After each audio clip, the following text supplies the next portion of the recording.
Deməli, bu IPLS 2-dən başlayaq. IPLS 1-ə baxmışdıq da məncə.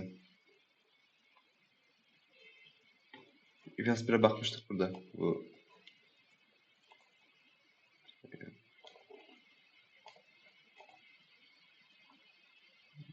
Bunlara baxmışdıq məncə. Sual olmamışdı. Deməli, burada IPLS 2-dən baxaq. Deyir, one 5-digit positive integer n is given, find the number of odd integers.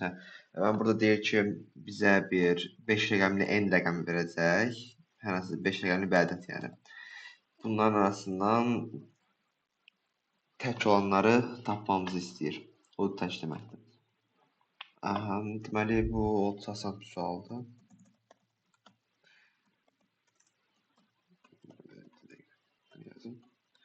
Burada dərsin saatdan ola bilsin, biraz daha axşam. Səhər saatdan çox şey qoşula bilmir.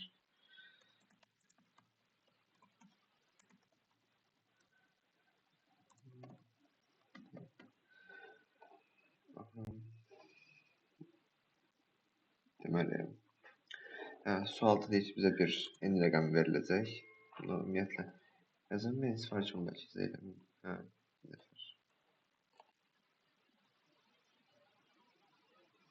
Məncə sual anlayıb da. Neyiniyib? Sual anlamayıb bu ehtimalla heç. Şimdi neyiniyib? 100'ə bölüb 0, 1. Yəni, bu ehtimal sual anlamadığı üçün. Sualda yəni deyir ki, bizdən neçə dənə tək rəqəm var, değil mi? 5 rəqəm ədəd içində. Onun üçündə birinci ayırıb sonra baxa bilərsə hər birinə if-lə 1-1, hani 5 dənə hissədə, ya da if-insə direkt belə baxa bilərsən bu şəkildə elə bir ki, böyükdür sənin kimi. Gəlin birinci ayıraq ki, daha rahat olsun ümumiyyətlə baxmaq. 1000-ə bölürük, 10.000-ə 5 rəqəmli ədəd, sən hansı bir rəqəm yazaq? 1, 2, 3, 4, 5, 5 rəqəmli bir ədəd.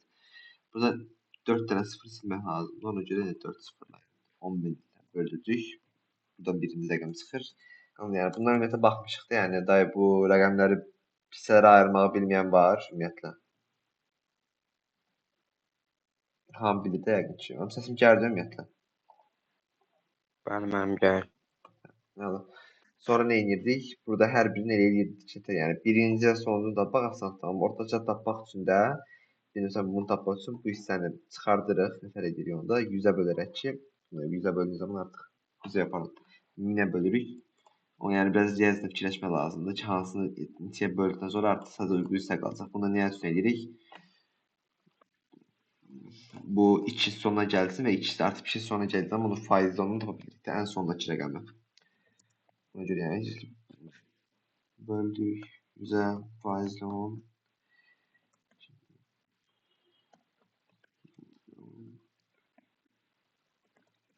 Burada yəni sən B də yaza bilərsən. Yəni sıfırlar bir-bir azalır da əslində gördüyünüz kimi. Yəni bu balı da yaza bilərsən, amma 1-ə bölmənin bir mənası olmadığı üçün zaten 1-ə bölündə biz 1-ə vursan da bölsən də bir şeyin mənası yoxdur. Onun üçün şəkildə edirik. Əvvəlcədən bir dənə count yaradırıq. Ki bunlar sayacaqda bir-bir IPS-də, yoxsa nətər eləyə bilərik ki, sayında. Yəni bir-bir kombinasiya yoxlayamarsan ki, hansısa tutduğunda təhkil edəyəm. Ona görə birinci getdik. Baxırıq M1 faizi 2 bərabər deyilsə, bu bərabər deyilə göstərmişdim də. Bu də qoyduğun zaman artıq ona bərabər olmadı bax. Yəni 2-yə böləndə əgər 0 deyilsə, yəni bir qalıq qalırsa, yəni bunu şəkildə yaza bilərsiniz. Bərabərsə 1-ə. Ya da bu daha çox televizyon daha belə daha yaxşı görünür. Yəni 0-a bərabər deyilsə, yəni bir qalıq qalırsa, demək ki, bu bir artıq tək rəqəmdir. Count-u artdırdıq burada. İndi burada sırasını keçdiyimiz zaman biz burada else if mi istifadə etməliyik? Hani bu şəkildə. Faiz 2 bərabər 0-a. Yoxsa if mi istifadə etməliyik? If. Aha. Bəli, niyə if istifadə edirik? Çünki biz artıq birincini baxdıq, tamam. Yəni deyək ki, birinci, amma o demək deyil ki, birinci artıq təkcə hədə artıq heç birinə baxmamızın mənası yoxdur. Bizdən sayın istəyir. Əgər burada else if istifadə eləsək, deyək ki, birinci tək çıxdı, else ifin məntiqi nətər işləyirdi? Özündən yuxarıdaşları ümumiyyətlə, yəni əgər heç biri düz deyilsə artıq gəlib şeydir, else-if-ə baxırdı ümumiyyətlə. Əgər bir yerdə artıq düzsə, oradan sonrasına ümumiyyətlə baxmırdı. Amma biz belə bir şey eləyə bilmərik də burada. Çünki əgər birində məsələn deyək ki, təkdir. Məsələn, burada cavab çıxmalıdır. Elə bura baxanda görünür. Burada cavab 3 çıxmalıdır da. 1, 3 və 5. 3 dənə təş ədədimiz var. Amma məsələn biz bunu eləsək, birincə baxacaq, hə, təş ədəddir. Qalanlara else-if olduğu üçün baxmayacaq və gedəcək 1 verəcək çıxacaq. Amma bu səhvdir. Ona görə burada hər if istifadə edin ki, hamısına baxsın. 3 faiz 2 bərabər 0-a. Belə.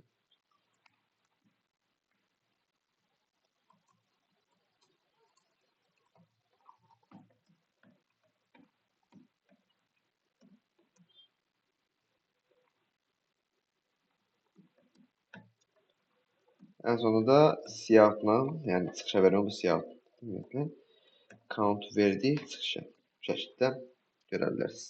Kod uzun ola bilər, amma kəskin çətin deyil. Yəni o uzundan çətin olsa da. Aha, bəli Hüseyn. Mən orada ayrı-ayrı iflər yazdı. Olmaz ki, birinci ifə and yazıb davam etdirək. Necə yəni? Yəni ayrı-ayrı iflər yazmalıyız. Olmaz ki, mən birinci Hə, ifə sonra and and desən, axı onda məsələn hardan biləsən bunların neçə dənəsi düzdür, neçə dənə kvantiteti artdırmağın lazım olduğunu. Məsələn, belə deyirsən də ümumiyyətlə. bəli, mən Bunu elədiyin zaman count məsələn deyək ki, birincisi and zaten hər hansı birinin düz olmasın. Hamısının düz olmalıdır da count artırmaq üçün. Tamam, deyək ki, hər şey düzdür. Yəni həm bu da bir şeydir, təkdir, həm bu da təkdir. Onda count 2 dəfə artdırmalı, amma bir dəfə artdı da. Çünki bir dəfə baxırdı sadəcə. Hər birinin düz olmasına baxmır ki, elə bir-bir. Ya da məsələn deyək ki, ya da məsələn biri təkdir, o biri düzdür. Düz olduğu üçün and-də hər ikisi də düz olmalıdır axı. Ona görə baxmayacaq və bir dəfə artdırmamız lazım olan yerdə heç bir şey eləmədən keçəcək o birinə. Ya da ümumiyyətlə ikisi də, ya da məsələn burada orada istifadə etsin düzəlməz. Çünki dediyim kimi, əgər tamam biri təkdir, biri düzdürsə bir dəfə artdıraq, amma yenə iki dənəsi tək olduğu zaman problem yaşayarsan. Niyə? Çünki bir dəfə artdırdıq, yəni biz amma 2 dəfə artdırmaq lazımdır da. Çünki bizə sayın istəyir. Ona görə bunu elə, burada onu eləmək olmaz. Başa düşdün? bəli, mən. İndi satış sualı keçək. Increase even digits. Ne deyir?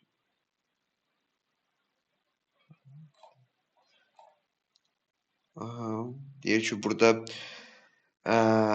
rəqəmin bütün cüt bir şey yəni cüt rəqəm ədədləri, pardon, ədədin bütün cüt rəqəmlərin bir dənə artdırırsan. Burada məsələn sizə şey soruşsaydı, artıq biraz əgər desək ki, hər rəqəmi bir faiz artırırsan, orada artıq problem yarada bilər. Çünki niyə? Artıq 9 olduğu zaman onun üstünə çıxdığınızda gördüyünüz kimi o sıfırlanır, ondan sonra bir artdırılması. O da 9, o da sıfırlanacaq falan falan deyəcək, amma burada deyir axı bizə ki, increase all even digit, cütləri artırır və deyirik ki, 8 maksimum even digit hansıdır rəqəmdir maksimum? 8. 8-i 1 artdığımızda 9 edir və yəni elə problemlə qarşılaşmırıq da. Amma dediyim kimi, burada desəydi ki, bütün rəqəmlərini bir vahid artır, artıq bu sual biraz da çətinləşəcəkdi. Amma bu halı artıq çox rahatdır. Eyni şəkildə faiz digitlərə bunu biz də aldıq, öz əvvəlki kimi. Sadəcə deyirik ki, hər birin bir-bir siyahı verəcəyik burada amma. Ayrı-ayrı siyahılar verəcəyik. Nə edirik burada? Burada da yenə else istifadə etmək olmaz. Niyə? Yəni bu məntiq olaraq görə bilərsiniz ki, biri düz olduğu zaman artıq digərlərinə baxmamaq üçün bir lüksümüz yoxdur da ümumiyyətlə. Ona görə nə edirik? Bu count da lazım deyil. Biz deyirik ki, əgər rəqəm cüt soruşur da bizdən. Əgər cütdürsə, belə eləyə bilərik yəni. N1-i bir dənə artdırsan, bu göstərim. N1-i bir dənə artdırmaq üçün bir şey də yaza bilərsiniz. Belə, yəni göstərmişdim də bunu sizə daha əvvəl demişdim. Hani bir şeyin üstünə belə gələ bilərsiniz də. Bu yadınızdadır yəqin ki. Aferin. Neysə, yəni bunu bu şeylə də artdıra bilərsiniz.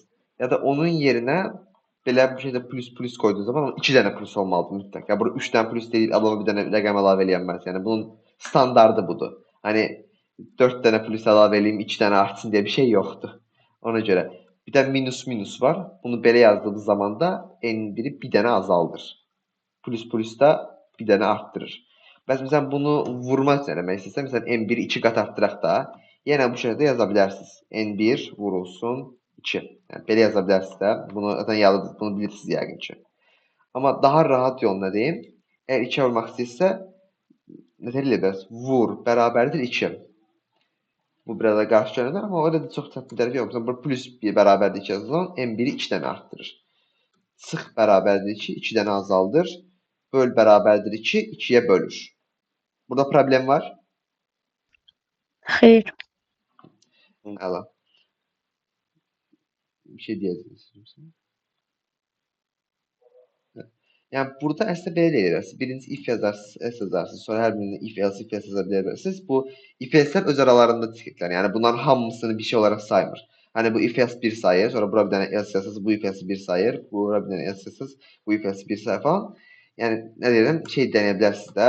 Əgər cütdürsə n plus 1-i çıxışa ver, yoxsa else isə normal çıxışa ver. Amma onu yazmaq yerinə çox daha pratik bir yol var. Nətər eləyə bilərik sizə?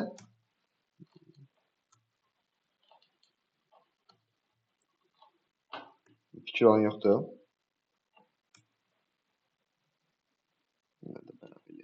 Sualı da bilərsiniz. Bəli. Sualı da oxuya bilərsiniz. Eşitmirəm. Müəllim sualı bir də deyə bilərsiniz. Hə, sualda deyir ki, biz bir rəqəm 5 rəqəmli bir ədəd verilir bizə Bu sualı və yox, öz verdiyiniz sualı. hə. Yəni dediyim kimi də burada belə də yaza bilərsiniz. If hani bunu ən ağla gələn yol da bu ümumiyyətlə n1, yəni cüt deyilsə n1-i çıxışa ver, yoxsa n1 plus 1-i çıxışa ver. Sonra burada n2-ni ver, n3 ver elə. Amma bunu if else yazmadan istifadə edən sadəcə if-dən bu şəkildə yaza bilərmisiniz? Sadəcə if-lərlə.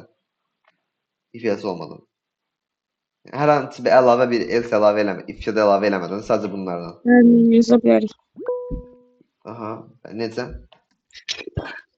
Mən də ona gibi altında. Aha, bəli.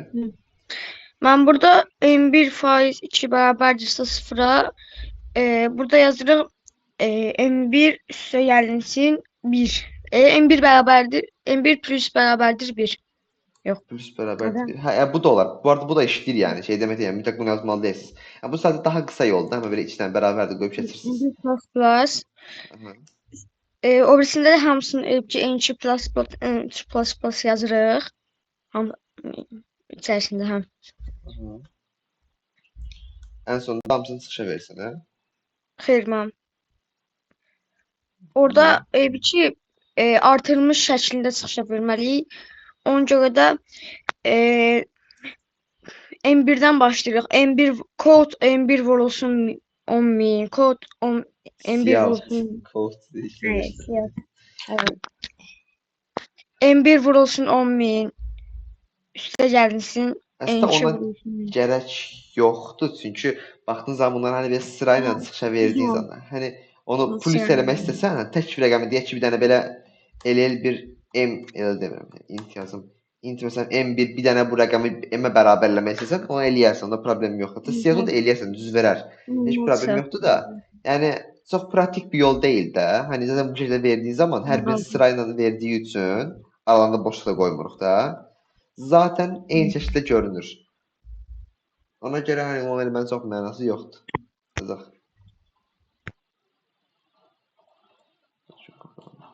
Bu arada bu online GDB Ctrl V ilə yapışdıran varsınız. Onun yerinə siz də saklıqdan paste edirsiniz. Hə. Cavab verdi. Daha sonra sıra sual. One real number n is given. Check if it's an integer. Hə. Bu da qəşəng sualdır. Maraqlı sual ümumiyyətlə. Bizə bir rəqəm verilir. Real number rəzdə o deməkdir ki, hər hansı bir rəqəm real number ola bilər də nöqtə ilə. Hani 7.2, 5.1, mənfi 3.6 hamısı bir integerdir. Integer demək real numberdir. Yəni həqiqi ədəd deyil Azərbaycan dilində. Bəlkə keçmiş məktəbdə. Deyir ki, indi buradan bizdən ona soruşur ki, bu rəqəmin integer olub-olmadı da. Bax, yəni nə soruşur qısaca? Əgər belə son 0-0-dırsa falan, onda okey, bu integerdir. Amma əgər sonu belə bir kəsrli rəqəmlə bitirsə, Bu artık integer değil. Bu arada bəziləri bəlkə də bunun mənfi olduğu üçün nozən eləyib. Onun əlaqəsi yoxdur. Çünki integer bilirik ki, mənfilər də ola bilər də. Burada int hər hansı bir mənfi rəqəm girə bilər də burada yenə. Düzdür? Bunu indi bəzi double komandlar da var. Hatta onu göstərəm də. Amma daha rahat bir yol var. Yəni ümumiyyətlə şey eləmədən, baxaraq anlaya biləcəyiniz bir yol. Bunun üçün nə edirsiniz? Birinci yəni sualı nə qədər başa düşdünüz də nə deməyə çalışdığım sualım. Yəni kəsrli belə tam ondalıq bir ədəd verirsə no deyirik. Çünki o bir integer deyil. Integer sadəcə tam ədədlər ola bilər. Əgər tam ondalıq bir ədəd deyilsə, məsələn burada 21.1000-121 kimi, bu artıq no olacaq çünki integer deyil bu ümumiyyətlə. Bir kəsrli tam ondalıq rəqəmdir. Birinci bir double-la alırıq çünki o kəsrli almalıyıq da. Double bir n aldıq. Double yazılırsa kəsrli ədədlər almaq üçün istifadə edirdik bunu. Ardından nə edirik? Burada bir dənə başqa bir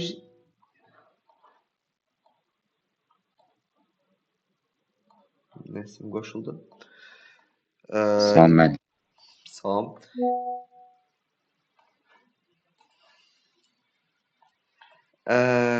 Deməli bu suala baxırdıq. Deyir ki, sən bu sualı yazmısan da məncə. Deyir sual. Aha. Burada bir dənə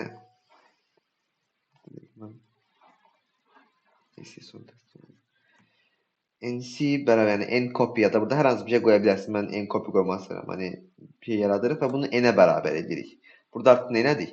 Bir double-ı integerə bərabərlədiyimiz üçün artıq onun tam hissəsini atır, yəni tam deyimin tam ondalıq hissəsini atır da, sadəcə tam hissəsini götürür. Yəni məsələn burada biz n-ə 8.97 rəqəmini girsək deyək ki, burada artıq NC-yə bərabər elədiyi zaman yəni bir n kopyada bir n-ə bərabərlədiyimiz zaman. Dediyim ki, bu n kopya olmalı deyək də, bunu m deyə bilərsiniz. İstədiyiniz eləyə bilərsiniz. Bir int-ə bərabərlədiyimiz zaman int-in doğası gərəyi tam rəqəmlərlə işləyə bilir də. Ona görə bu nöqtədən sonrasını siləcək, sadəcə onun tam hissəni götürür. Ardından burada bir dənə böyüdüm daha rahat görün. Bir if yazırıq və deyirik ki, əgər m bərabərdirsə n-ə, artıq burada cout ok verəcəyik. Ok bulmalıdır da orada.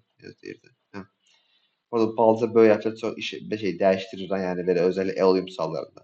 Codforce-da bəzən problem olur da, Codforce-da yazır ki, yəni böyük isim mənası yoxdur, sevdirir bilərsə, amma onu oxuyun. Ona görə bəzən hətta bəzən vergüllə yəni çıxışda vergüllə rəqəm arasında bir boşluq olmalıdır. O boşluğu qoymusunuz, ona görə səhv verə bilir bəzən. Onu oxumaq lazımdır ki, yəni onun mənası olmadığını yazacaq ki, burada məsələn okun, yəni böyük ya da kiçik hərfin olmasının mənası yoxdur deyə.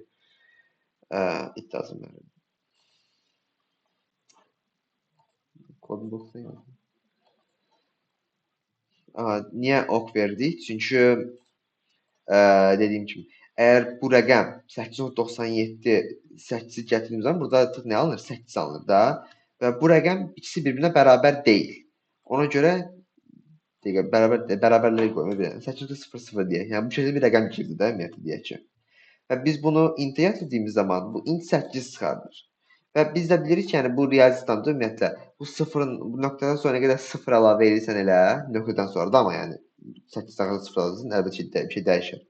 Amma nöqtədən sonra istədiyin qədər sıfır əlavə elə, bunun mənası yoxdur da, yəqin ki, bunu bilirsiniz. Ona görə 8.0-dan 8-i bərabər olduğu üçün artıq deməli bundan sonrasında başqa bir ədəd yoxdur. Yəni orası sıfırdır. Bilirik ki, o isə sıfırdır. Yəni nə deməkdir sıfırdırsa, demək ki, bu bir integerdir. Ona görə əgər bərabərdirsə, çıxışa ok veririk. Else halda da cout no. Bu qədər.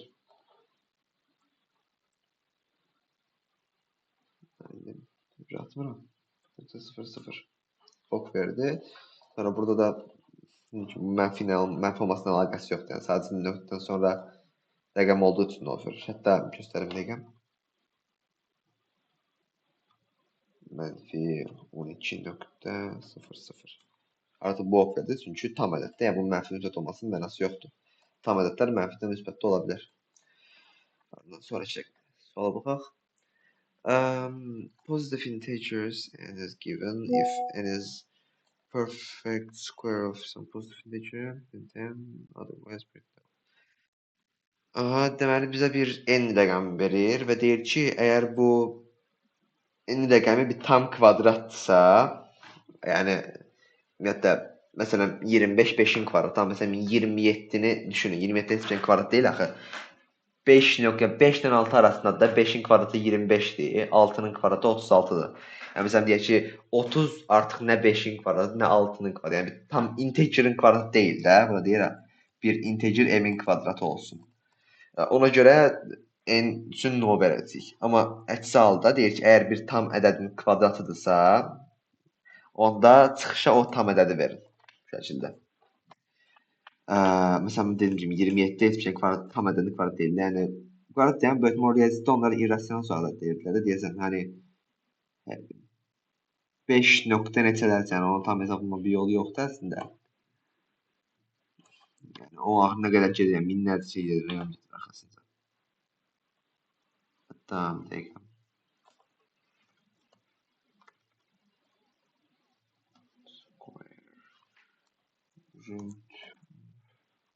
Hə. Yəni bu arada bu da bundan sonra elə gedir, yəni bunun hətta bir dəqiqə bunu çıxışa verin. Ha, tam böyle gəlir onda. Yəni bu niyə ümumiyyətlə bu qədər? Hətta bundan sonra deyilən rəqəmlər var. Sadəcə bu ona görə verir ki, təxmini, yəni bu limitdir ümumiyyətlə kodlamada 6 9 yəni necə deyim, 8 rəqəmdən sonra getdiyinə çoxa bax. Kod C++-da da elədir. Hani nə qədər yazır, amma bir yerdə limitə ulaşır. Məsələn, pi-ni çıxışa verdiyin zaman da tam vermir, son belə 8 rəqəm falan verir. Elə düşünün. Yəni əslən bilir ki, pi sonsuza qədər gedən bir rəqəmdir. Yəni tam ümumiyyətlə onu anlayın ki, yəni tam ədəd deyildi 27-nin kvadratı, kök altısı, onu izləməyə çalışıram. Deməli ona görə sualı anladınız da ümumiyyətlə? Bəli. Sualda C ilə dəyər satılır. Bu təxmini baxdığın zaman əslində eyni şeydir. Bizim yadınızdasa bunu göstərmişdim. Bir dəqiqə.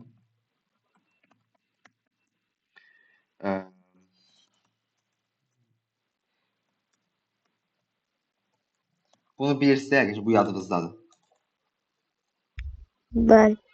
Bu n-in kök altısını tapan bir funksiyadır və double-la işləyir bu funksiya. Hani burada gözünüzü çıxışa verim. Yəni integer kimi elə tam rəqəm vermir. Çıxış həmişə double-la verir. Məsələn 12 eşitmək kvadrat olmadığı üçün 3.46 məsələn bu da incədə daha fazla gedir. Sadəcə bu limit verir. Artıq bundan sonra çox fazla şey yazmır. Ona görə burada eyni məntiq istifadə edəcəyik biraz əvvəlki suallar. Hani burada da bir double götürürdü ardından bir dəqiqə. Aha, double götürürdük, sonra onu integerə bərabərləyib baxırdıq ki, əgər bir nöqtədən sonra sıfırlarsa, deməli bu bir integerdir, əgər deyilsə artıq double-dır. Eyni də burada da eyni şey edirik. Birinci bir n ədədi alırıq, ardından bunun square root-unu götürürük. Məsələn, bir double-a bərabər edək. Bunu məsələn bu arada integerə bərabər eləsəz əgər, artıq tam ədəd aldığı üçün istədiyimizi eləyə bilməyəcək də biraz əvvəlki kimi. Ona görə məcbur double-a bərabər eləyirik. Double yazdım. Neysə, double m deyək ki, məsələn square root of n. Ardından keçdik sədəşinə. Burada yazırıq if bir dənə də int oluşturaq. Ümumiyyətlə burada n1 məsələn square-dir. Artıq burada double götürəcək. Yəni əgər bir nöqtədən sonra sıfırdan başlayan rəqəmlər varsa, tam onda bir rəqəmsə, bu onu götürür. Amma bu götürmürsə, tam hissəsini götürür. Ona görə də nə edirik? M1 əgər bərabərdirsə M-ə, deməli artıq bunun sonrasında heç bir rəqəm yoxdur. Yəni tam ədəddir bu. Yəni çıxışa verə bilərik artıq bunlardan biri. Yəni M-i də versəz, N-i də versəz eyni şeydir. Amma burada məncə M1-i verir ki, M-i verdiyin zaman nöqtə sıfır falan çıxma şansı var. O da səhv çıxırdı. Ona görə M1-i çıxışa veririk. Əks halda da else yazdıq. Burada deyəcəm no çıxışa verin. Cout no. İndi bunları ayrı-ayrı yazmaya bilərsə, əgər istəyirsə sadəcə ikincisində yazaq. Bunu göstər. Yəni bu düzdür. Bu kod ümumiyyətlə işləyir. Amma əgər daha fərqli bir şey yazmaq istəyirsə, yəni belə n əlavədən eləməyək də, burada yəni elə bunu SQRT-ni bizdə bu SQRT bir əslində dəyər olaraq gəldi. Ona görə ya bir şeyə bərabər eləməliyik, ya da onu siyahıda, if-də və s. belə istifadə eləməliyik. Yəni belə ortaya gəl bura SQRT belə n yaza bilmərsən də bu səhv verir. Yəni bu gəlib bura heç bir şey yoxsa bir də bura məsələn 78 yazmaq kimi bir şeydir. Bu səhv verəcək də mütləq. Yəni xəta verəcək, komplikasiya yaradar. Elə bir şey düşünün. N SQRT. Hə, ikisi də indi burada SQRT eyni şey alacaqsa, artıq bunun qabağına bu şəkildə amma əgər eyni şey alması istəmirsə, yəni bunun artıq SQRT-nin tam rəqəm olaraq yox, yəni tam rəqəm deyirəm, tam ondalıq rəqəm olaraq yox, bir tam rəqəm gəlməsini istəyirsə, yəni onun hesab bir nöqtədən sonrasını atsın da, sadəcə tam hissəsini götürsün. Onda SQRT-dən əvvələ bu şəkildə int yazırsınız. Bu hər şey dəyişdirir bu arada. Yəni kub rootunu almaq üçün istifadə edir bunda. Bunu da istifadə işləyir. Sonra bu pov var idi. Göstərmişdim. Məsələn, bu n kvadratı deməkdir. Bunu məsələn qabağına yazsanız da işləyir. Bu şəkildə. Yəni bu nə edir? Bu povu bir int olaraq götürür də artıq. Anladınız mı bura qədər? Əlbəttə burada da çıxışa verəndə də yenə int SQRT. Yəni çıxışa veririk şəkildə. Aha. Anladınız bura qədər ümumiyyətlə? Sual olan yoxdur ki? Xeyr. Sonra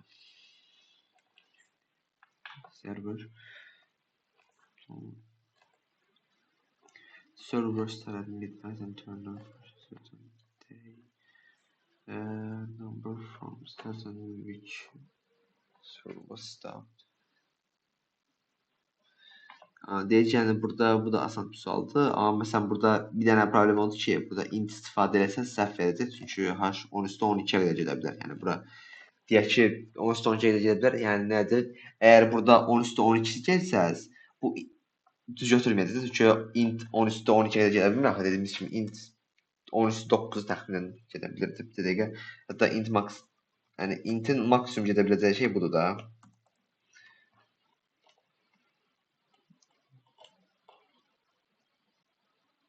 Hə. 3, 6, 9, 2 vurulsun 10 üstü 9-dan biraz fazla. Yəni təxmin biraz. Yəni 10 üstü 10 belə deyildi, amma burada 10 üstü 12 istəyir bizdən və bunu əgər biz intin maksimum limitindən yuxarı bir şey eləsək, məsələn 10 üstü 12 ilə girsək də, onda inti avtomatikman buna bəlirləyəcək və bu da yəni baxınızı görə bilərsiniz ki, səhv alınacaqdır. Ona görə burada int yox, long istifadə etməliyik. Yəni bunu sizə göstərdiyim kimi bu şəkildə bura define yazıb belə yazdığı zaman artıq burada ll long-a bərabər edir. Yəni siz artıq bura long yazmaq zorunda qalmırsınız. Bura ll yazdığınız zaman artıq bunu long kimi götürür. Yəni bu şəkildə davam edə bilərsiniz. Amma tabii bura artıq elə bir şey etdiyiniz zaman artıq məsələn bir int ll bəlirləyənməzsiniz də. Çünki bunu gördün artıq bunu long olaraq götürür. Deməli, sualını deyirdim. Hə. Bir h deyir, amma n də girə bilərsiniz. Kəndə h deyir. Rahat olsun bunu. Ardından burada sadəcə soruşur ki, neçə gün sonra. İndi birinci neçə gün sonra olduğunu tapaq. Yəni ən basit sözcüyün ki 24-ə böləcəyik ki, nə qədər gün keçdiyini tapaq da. Yəni onun üçün bir dənə count deyək. H bölünsün 24. Burada bunu böldük və 24 neçə gün keçdiyini onu tapdıq. Amma problemi şudur ki, əgər tam 24-ə bölünmürsə, deyək ki, biraz qalaq qaldı da. Məsələn, buradakı elə, burada sual çox şey göstərir. 57. 24-ə böldüyü zaman 2 qalır, bir də qalıq alınır. Cavabda 3 niyə verdi? Çünki 2 gün artıq keçib. Yəni 2 günün içində deyilik biz. 2 gün artıq keçib və arada bir qalıq qaldığı üçün burada bir şey də if deyirik. Əgər h faiz 24, yəni h 24-ə böləndə qalıq 0 alınmırsa, bir qalıq qalırsa, demək ki, artıq yəni 1 dəqiqə belə keçsə, artıq yox 1 günə də, yəni məntiq olaraq baxdığınızda. Ona görə bu şəkildə eğer beraberlik sıfır, yani qalıq qalırsa artıq bundan sonra davam edilsin neçə saat bir olsa, hani istəyir 23 saatda davam eləyəcək olsa, üçüncü günə girsin məsələn ki, istəyir 1 saatda, yenə də üçüncü günə girəcək də məsələn bu 50 48-dən necə 72 arasındadırsa. 72 var 3 24'ten 70. Deyirik ki burada count'u bir dənə arttırırıq. Niyə? Burada Nəsim sən yəqin ki bilirsən də bu count plus. Sən bunu yox idi deyəsən bunu göstərəndə. Yox, müəllim yox idi. Bunu bilirsən bəs. Göstər. Xeyr, müəllim. Hə, bu nədir? Bu plus o deməkdir ki, yəni biz bunu bilirdik. Yəni Əqamı bunu göstərmişdim də. Yəni plus bir yazdığı zaman bu hani count üstə 1 gəl və yəni count'a bərabər etsin 1 artdırır. Hətta bunu vur belə 3 falan göstərmişdim bunu yəqin ki. Hə, bunu bilirəm. Hə, bunu bilirsən. İndi yəni bunu yazmaq yerinə, yəni bunun qısa yolu var. Belə bir şey 2 dənə plus yazdığın zaman bu elə count'u bir dənə artdırmaq demək olur. Böylədir yəni. Amma bu standartda yəni 2 dənə plusda bir dəfə artdı. Yəni bunun arxasında yəni, bir dənə plus edeyim 0,5 artsın, nə bilim 4 dənə plus edeyim 2 dənə artsın deyə bir şey yoxdur. Bu ikisi standartda bu plus bir də çıx. 2 dənə plusdur da 2 dənə çıxanda ya bir dənə artırır, bir dənə çıx ya da bir dənə çıxırsan. Yəni, bu bir dənə artırır, bu da bir dənə çıxır. Anladın? Ya da məsələn vurma bölmək üçün də bunu eləyə bilərsən. Count məsələn bunu bilirdin zaten bunu yəqin istifadə edirdik. Bunun da qısa yolu odur ki, burada vur bərabərdir 2. Bu artıq deməkdir ki, count'u 2-yə vurursan. Yəni bu da vur bərabərdir 4. Vur bərabərdir 67. İstədiyin qədər. Ya da məsələn bunu böl yazıb böl bərabərdir 3. Bu da count'u 3-ə bölür. Ya da məsələn plus bərabər, yəni deyək ki, count'u 1 dənə yox, məsələn 5 dənə artdırmaqsan, onda artıq plus bərabərdir 5 yaza bilərsən. Ya da məsələn çıx bərabərdir 5. Bunu anladın? Bunu bilirdim müəllim. Əvvəlki bilmirdim bir də. Hə, bu plus o deməkdir ki, count'u bir dənə artdırır ya da bu da bir dənə çıxır demək. Deməli, sonra count'u bir dənə artırır və ən sonunda cout count'u verdiyimiz zaman bu cavab verəcək. Buradayım. 57 cavab 3. Sesiyadakına suallara baxaq. Sum of digits. Sum of bu da çox sadə sualdır ümumiyyətlə. Bunu izləməyə heç gərək olduğunu düşünmürəm. Bunu keçək falan. Yəni bizə bir 4 rəqəmli bir ədəd verir və deyək ki, birinci və sonuncu rəqəmin cəmini çıxışa verir. Asandır. Burada bir dənə şey olsa, bu mənfi rəqəm olsa, bu mənfi rəqəm ola bilirmi? Sualı nədir? Hə, onda 100% burada mənfi rəqəm ola bilir. Yəni əgər burada mənfi rəqəm versə də bilsiz də, onun üçün tək eləməmiz üçün hər şey eyni yazarsınız, sadəcə bir int n alırıq ya ən başdan. Bunu ümumiyyətlə koda keçmədən əvvəl bir dənə n-i bərabər eləyirsiniz. ABS-in, yəni n-in modulunu götürürsünüz də, əgər mənfidirsə müsbət eləsin. Onun üçün hər şey eynidir. Aha, deməli, burada sual istəyim. What type of triangle? Hə, bura bizə 3 dənə rəqəm verildi. Üç plan tərəflərdən. Sonra deyir ki, bu üçbucağın equal'lar, yəni equilateral, nəsə. Bərabər tərəfli, yəni hər tərəfi bərabər, sadəcə 2 yanı bərabər ya da ümumiyyətlə deyilsə də, heç yəni bərabər deyilsə, yəni üçüncü sayılır. Bunu çıxışa verin. Əgər bərabər tərəflidirsə 1 veririk, bərabər yanlıdırsa, bərabər yanlıydı. Bərabər yanlıdırsa 2 veririk. Ümumiyyətlə, yəni hər bir deyilsə, onda 3 veririk. Deməli, bunu eləməkdə ümumiyyətlə mən if else ilə yəni 3 dənə rəqəm aldıq. N1, N2, N3 ya da istədiyiniz bunu deyil. N1, N2 alıram. Ya da ABC də ala bilərsiniz. Burada da X, Y, neyse. ABC. İndi burada birinci bunu yoxlamaq ən rahatı olardı. Yəqin ki, çünki bir gedib şey eləyənməli ki, AB-yə bərabər, BC-yə bərabər deyilsə, AC bərabər deyilsə, onun yerinə bir dəfəlik yazaq ki, A bərabərdir B. Yəni bunun birinci yoxlayaq da ən başdan. B bərabərsə də C-yə Scout 1 bərabər tərəfli olduğu zaman 1 çıxış verdim. İndi burada artıq else istifadə etmemiz lazımdır. Çünki yəni else deyəcək yox. If yasız da işləyəcək. Çünki həm bərabər tərəfli, həm bərabər yanlı yox. Yəni də if yasız işləyəcək. Hər hamısının if yasız biraz daha qarmaşıq olacaq. Bərabər tərəfdən bərabər yanlı hissəndə o bir şey daha əlavə vermək olursunuz. Yəni else if yazılan məntiqsi. Sonra burada A bərabərdirsə, yəni artıq buradan bura gəlibsə biz bilirik ki, hər hansı üçü də bir-birinə bərabər deyildi. Ona görə burada əlavə yoxlamamıza gərək qalmır ki, işte bu buna bərabərdir, o buna bərabər deyil, ona bərabər deyil kimi yoxlamamıza gərək qalmır. Çünki bilirik ki, bu arada üçü də bir-birinə bərabər deyil. Ardına görə 2 dənə əgər A bərabərdirsə B-yə və ya A bərabərdirsə C-yə və ya B bərabərdirsə C-yə. Yəni bunlardan artıq şey gəlir, yoxlamamıza gərək yoxdur hər biri üçün. A bərabərdirsə B-yə, amma A bərabər deyilsə C-yə, ya da sonra A bərabərdir C-yə, amma A bərabər deyilsə B, ya da eyni şəkildə B bərabərdir C-yə, B bərabər deyilsə A-ya kimi yoxlamamıza gərək yoxdur. Çünki biz kəsin olaraq bilirik ki, bura gəldiyim zaman artıq üçü bir-birinə bərabər deyil. Çünki əgər üçü də bir-birinə bərabər olsaydı, zaten yuxarıdakı if-də siyahut 1 verdi, artıq da gəlib buraya heç baxmazdı belə. Burada bu arada or istifadə etməmin səbəbi bunların əndə olmaz, yəni bu məntiq olaraq görə bilirsiniz. Siyahut 2 və artıq heç biri də deyilsə, ən sonunda siyahut 3. Məsələn, gördüyünüz kimi, əgər bunu 3-ü birinciden tapmağa çalışsaydıq, onda birinci baxmalıydıq ki, işte A bərabər deyil B, B bərabər deyil C, A bərabər deyil C. Sonra o birində qarşılıq olacaqdı. Amma belə yazılan çox daha rahatdır, yəni ümumiyyətlə. Bunu da kodu sadəcə sual keçək. Median number, three integers A, B, C are given of each satisfied.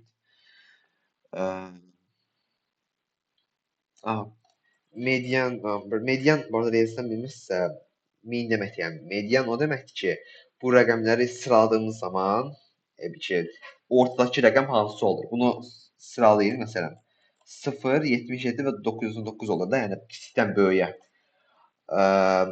Ona görə də ədəd nə olur? Ən ortadakı 77 olur. 77-ni çıxışa veririk.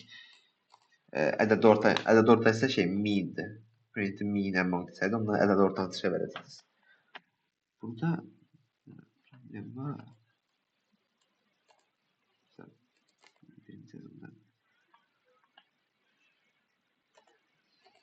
Burada modul problemi var ümumiyyətlə. Çünki rəqəmlər bir şey də girib. Ona görə bəlkə modul olar da, modul bir şey yoxdur onun deməli. Elə 3 dənə rəqəmi giririk bu şəkildə. Ardından burada sizə array'ləri öyrətməmişəm. Yəni array'lər gələndə sizə döngülər istəyəcəm bu arada. Gələndə sizə döngülərdir. For a while da ümumiyyətlə bilmirsinizsə. Deməli, if A, məsələn, artıq yəni A mı cavab vermir, C mi də onu tapmamız lazım artıqlar arasında. A kiçikdir, bərabərdir, məsələn, deyək B-dən və A böyükdür, bərabərdirsə C-dən, məsələn, burada siyahut A olur. Məsələn, birinci bir şey göstərim. Sizə return 0-ı bilirsiniz də nə işə yarayır? Hani bəzən koduna ümumiyyətlə bura məsələn girəndə return 0 ən sonunda göstərirdi. O return 0 deməkdir ki, kodu orada dayandı da, yəni oradan sonra nə olduğunu heç bir mənası yoxdur. Oradan sonra kod qurtarmış olsun, heç bir şey yazmır oradan. Yəni onu daha rahat, məsələn bu kodda daha rahat düzənləmə eləmək üçün burada yaza bilərsiniz ki, yəni bir şeyləri qarışdırıb eyni anda həm A-nı, həm B-ni ya da 2 dəfə A-nı falan çıxışa verməsin də. Artıq yəni bunu yazdığımdan sonra da else if yazmanız gərək qalmış. Zaten bu düzsə buna baxdım, bu if-indesə baxdığı zaman A-nı gördü və sonra return 0-ı gördüyü üçün də kodu tamam bitirəcək. Yəni siz baxa bilməz ümumiyyətlə ondan sonrasına. Hatta A kiçikdir, bərabərdir C-dən və bu arada bu bilirsiniz ki, bundan ən eyni şeydir. Müəllim belə açıb, sadəcə ona görə belə yazıram. B-dən onda yenə siyahut A. Şunu da verə bilərsiniz. Yəni ümumiyyətlə bu kod belə gedir də, hətta məncə bunun çox bir şey pratik olur. Hətta məsələn bunu sadəcə yanlış şey yaza bilərsiniz. Belə elədiyiniz zaman kodu Yəni ifində bu şəkildə düzənləyə bilərsiniz. For yazaq. Sonra bir dənə daha mötərizə artidir bərabərdir C və nə deyək bunu yazaq elə. And A böyükdür bərabərdir B. Yəni bu artıq elədiyimiz zaman bu necə götürür? Birini, yəni bunu ayrı bir kompozit olaraq götürür, bunu da ayrı və ya bu mötərizə düzdürsə, yəni ümumiyyətlə mötərizənin çölündəşə baxır da birincisi. Ora baxır da, yəni ya bu düzdürsə, ya da bu düzdürsə, A-nı çıxışa verəcək. Bu arada kiçikdir bərabər deyə yazmamın səbəbi də bu rəqəmlər bir-birinə bərabər ola bilər. Yəni məsələn hər ikisi də 5 5 5 olduğu zaman ya da məsələn 5 5 10 da belə olsa, artıq orada tam ortası yəni 5 olduğu üçün 5-i çıxışa veririk. Ona görə kiçikdir bərabərdir yazmaq lazımdır. Bura belə hamısını belə kiçikdir böyütəcəksə, sonra rəqəmlərin hamısı bərabər olduğu zaman artıq çıxışa heç nə verməz. Ona diqqət edin. Aha. Sonra hər birincisi də əndə baxır. Əgər hər ikisi də düzdürsə, deməli bu düzdür, ya da bu da hər ikisi düzdürsə, deməli bu düzdür və bunlardan, yəni bu mötərizəsi və ya bu mötərizənin hər hansı biri düzdürsə, onu deməli bu if ümumiyyətlə düzdür və aşağıya gedir. Və biraz daha iç-içə baxırsınız da elə bil ki. Deməli, sonra eləcə bunu B-yə, C-yə və s. də baxa bilərsiniz. Deyim ki, burada else istifadə etməyə gərək yoxdur. Çünki return 0 gördüyü zaman artıq qutaracaqdır. Yəni bunu yazmasanız siz burada else də istifadə edərsiniz. Yəni çox bir problem yoxdur. Ardından burada şu sualı